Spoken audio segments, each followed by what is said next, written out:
নাটক আমি করতে পারি না, তবে দেখতে আমার কিন্তু অনেক ভালো লাগে। তবে এ কথা আমি কেন বললাম সেটি জানতে হলে পুরো ব্লগটা দেখো। হাই, আমি অপর্ণা আর আমার একটি নতুন ব্লগে তোমাদের অনেক অনেক ওয়েলকাম। তোমাদের তো কালকে একটা ভিডিওতে বলেছি আমাদের ডিপার্টমেন্টে ড্রামা প্লে করা হবে, আর তার জন্য সকাল সকাল আমি চলে গিয়েছিলাম কলেজে। তারপর সেখানে গিয়ে দেখি সবাই তখনও রেডি হচ্ছিল। পোশাকটাও কিন্তু ম্যাটার করে, আর সবাইকে অনেক ভালো লাগছিল।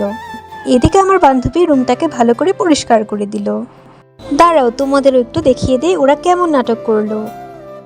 কেন এই আশ্রমে কি রাজার প্রবেশ নিষেধ?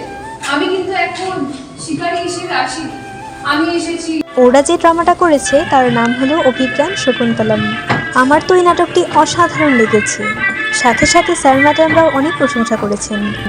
এর আগের বার যখন ড্রামা হয়েছিল তখন আমিও নাম দিয়েছিলাম, তবে এবছর কেন জানি না ইচ্ছে করেনি, তাই নাম দিইনি। আর এখানে যে ভাইটাকে দেখতে পারছো ও কিন্তু জেলের রোল প্লে করেছে। সত্যি কথা বলতে সকলেরই অ্যাক্টিং অসাধারণ হয়েছে। তারপর ড্রামা শেষ হলে যে যার মতো আমরা বাড়ি চলে গেলাম। বাই।